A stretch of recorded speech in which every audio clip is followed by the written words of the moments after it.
بسم اللہ الرحمن الرحیم۔ السلام علیکم۔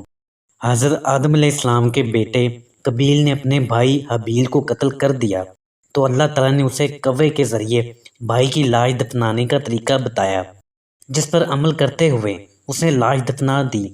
اب اسے اپنے والد کے غصے کا خوف تھا۔ اس موقع پر شیطان نے قابیل کو گھر سے بھاگ جانے کی ترغیب دی، کیونکہ اسے یہ خوف لاحق تھا کہ اگر قابیل حضرت آدم علیہ السلام کے پاس رہا تو کہیں توبہ استغفار کے بعد دوبارہ رائے حق پر نہ آ جائے۔ چنانچہ اس نے قابیل سے کہا، اب تجھے تیرے والد زندہ نہیں چھوڑیں گے، تجھے قتل کر ڈالیں گے، تو یہاں سے بھاگ جا۔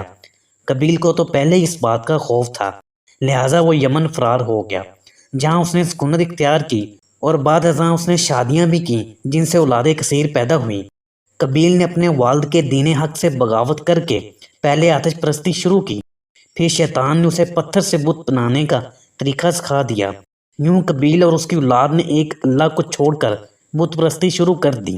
دنیا میں قتل و غارت، حسد و فساد اور بت پرستی کی بنیاد قابیل ہی نے رکھی۔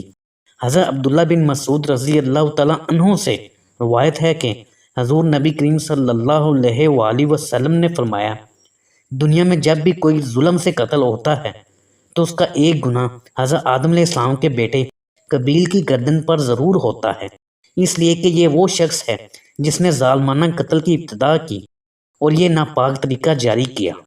حضرت شیث علیہ السلام کی ولادت۔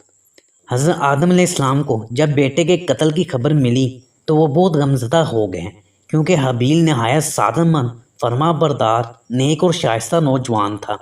اس کے ان ہی اوصاف حمیدہ کی بنا پر حضرت آدم علیہ السلام کو امید تھی کہ وہ اللہ کے دین کو آگے بڑھانے میں ان کا معاون و مددگار ثابت ہوگا۔ نیز بعض روایات کے مطابق حابیل کی شہادت کا بنیادی سبب یہی تھا کہ قابیل کو بھی اندازہ ہو چکا تھا کہ والد کے بعد نبوت کا تاج نیک سیرت حابیل ہی کے سر سجے گا، اور اسی حسد نے اسے بھائی کے قتل پر ابھارا۔ حابیل کے قتل کے بعد حضرت آدم علیہ السلام اور اماں حوا علیہ السلام بہت اداس رہا کرتے تھے اور بیٹے کو یاد کر کے گھنٹوں آنسو بہایا کرتے تھے۔ حضرت آدم علیہ السلام اللہ تعالیٰ سے دعا فرمایا کرتے تھے کہ اے اللہ، مجھے ایسی اولاد عطا فرما جو تیرے دین کو دنیا میں پھیلانے میں میری معاون و مددگار ہو اور میرے بعد بھی تیرے پیغام کو دنیا میں عام کرے، میری صحیح جانشین ہو اور دنیا میں تیری وحدانیت کی علم بردار ہو۔ اللہ تعالیٰ نے اپنے پیارے نبی کی دعاؤں کو شرف قبولیت بخشا اور ایک نیک صالح بیٹے کی بشارت سے مطلع فرمایا۔ چنانچہ کچھ ہی عرصے بعد حضرت شیث علیہ السلام پیدا ہوئے۔ حضرت آدم علیہ السلام اور اماں حوا علیہ السلام ان کی پیدائش پر بے حد خوش تھے۔ یہ حضرت آدم علیہ السلام کے تیسرے بیٹے تھے اور اس وقت حضرت آدم علیہ السلام کی عمر 130 سال تھی۔ اماں حوا علیہ السلام نے صاحبزادے کا نام شیث رکھا، جس کے عربی میں معنی عطیہ خداوندی کے ہیں، یعنی اللہ تعالیٰ کی جانب سے عطا کیا گیا خوبصورت و خوبصورت تحفہ۔ حضرت شیث علیہ السلام حسن و جمال، شکل و صورت اور عادات و اطوار میں اپنے والد سے بہت زیادہ مشابہ تھے۔ حضرت آدم علیہ السلام اور حضرت حوا علیہ السلام کو آپ علیہ السلام سے بہت زیادہ محبت تھی۔ تعلیم و تربیت۔ حضرت آدم علیہ السلام حضرت شیث علیہ السلام کو ہر وقت اپنے ساتھ رکھتے۔ آپ علیہ السلام کو اس بات کا علم ہو چکا تھا کہ ان کی اولاد میں سے یہ بچہ ان کا جانشین ہوگا، چنانچہ انہوں نے شروع ہی سے ان کی تربیت پر خصوصی توجہ دی۔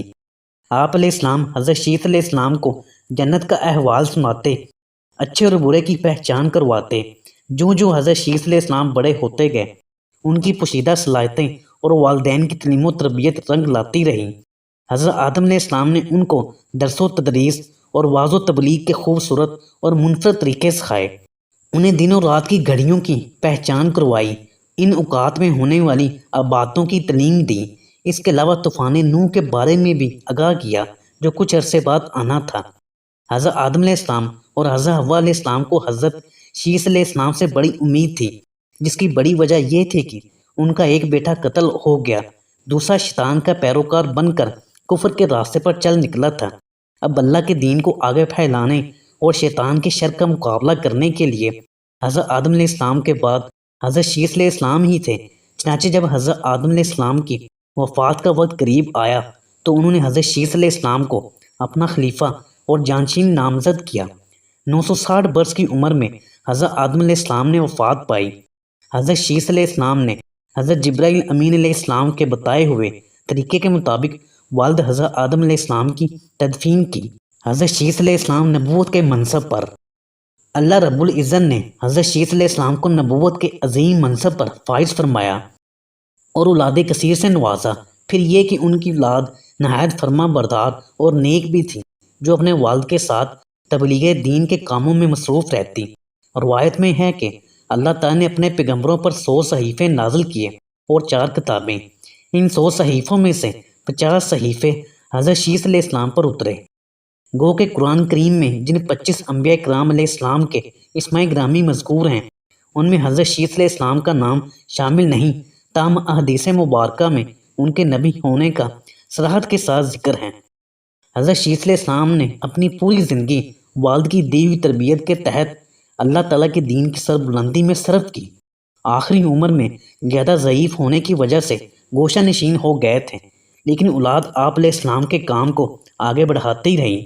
حضرت شیث علیہ السلام اپنے بھائی قبیل کی اولاد کے کفر و شرک میں مبتلا ہونے اور شیطان کا اعلیٰ کار بنے رہنے کی وجہ سے بڑے فکر مند رہتے تھے اور انہیں راہ راست پر لانے کی کوششوں میں لگے رہتے تھے، جنہوں نے اپنے باپ قبیل کی شکل کے بت بنا کر اس کی پوجا شروع کر دی تھی۔ روایت میں ہے کہ دنیا میں موجود تمام انسان یعنی بنی آدم علیہ السلام حضرت شیث علیہ السلام ہی کی اولاد ہیں، کیونکہ حابیل تو محض 20 برس کی عمر میں اپنے بھائی قبیل کے ہاتھوں قتل کر دیا گیا تھا اور انہوں نے کوئی وارث بھی نہیں چھوڑا تھا، جبکہ دوسرے بیٹے قبیل کی اولاد شیطان کی پیروکار اللہ کی نافرمان اور کفر پر گامزن تھی، جسے طوفان نوح علیہ السلام میں غرق کر دیا گیا تھا۔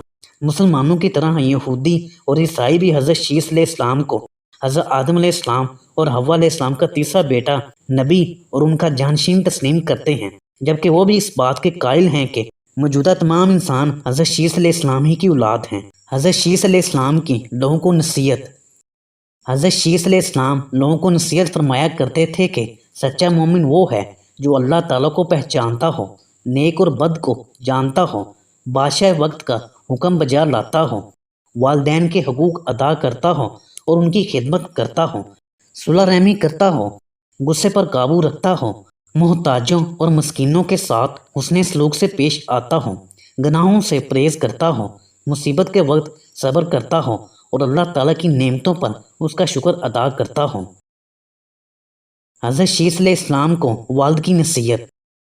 حضرت آدم علیہ السلام کے انتقال کا وقت قریب آیا تو انہوں نے اپنے بیٹے حضرت شیث علیہ السلام کو اپنے قریب بلایا اور نصیحت فرمائی کہ اے میرے سعادت مند برخوردار، تم میرے جانشین بنو گے، چنانچہ تم تقوی اختیار کرو اور جب بھی اللہ تعالیٰ کا ذکر کرو تو اس کے ساتھ اس کے محبوب حضرت محمد صلی اللہ علیہ وآلہ وسلم کا نام ضرور لیا کرو، کیونکہ میں نے ان کا نام عرش پر اس وقت لکھا دیکھا جبکہ میں روح اور مٹی کی درمیانی حالت میں تھا۔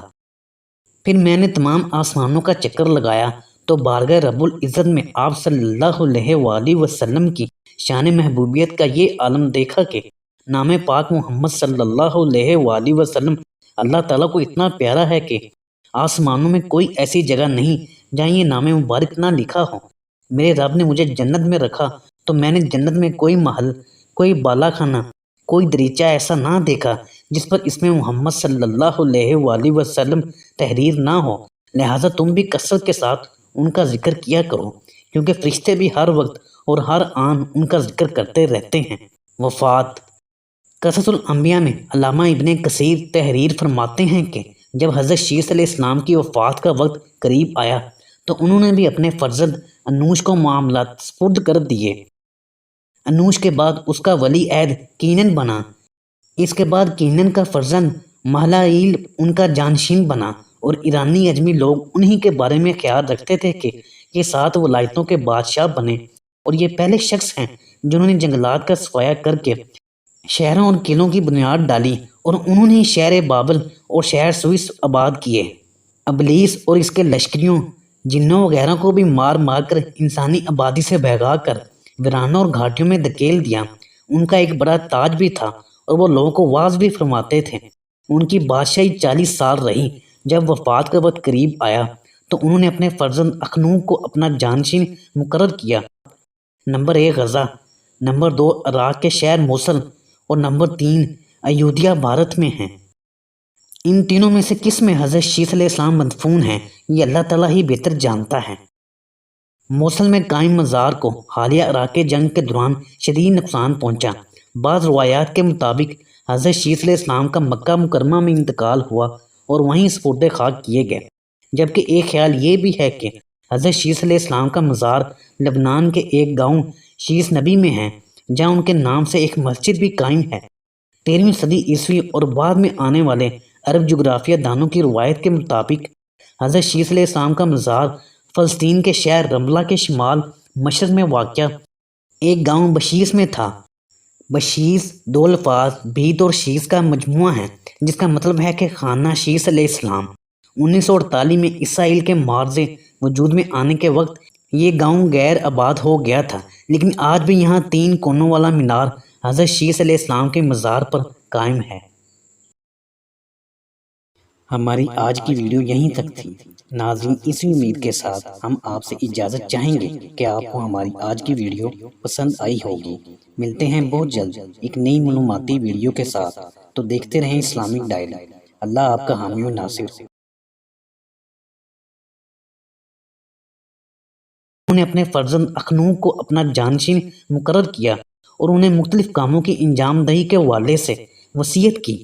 مشہور اقوال کے مطابق یہی اخنوق حضرت ادریس علیہ السلام تھے، جنہیں حضرت شیس علیہ السلام کے بعد اللہ تعالیٰ نے نبوت سے سرفراز فرمایا۔ حضرت شیس علیہ السلام کی وفات 912 برس کی عمر میں ہوئی اور ان سے منسوب مزارات 3 مختلف مقامات نمبر 1 غزہ، نمبر 2 عراق کے شہر موصل اور نمبر 3 ایودھیا بھارت میں ہیں۔ ان تینوں میں سے کس میں حضرت شیس علیہ السلام مدفون ہیں یہ اللہ تعالیٰ ہی بہتر جانتا ہے۔ موصل میں قائم مزار کو حالیہ عراقی جنگ کے دوران شدید نقصان پہنچا۔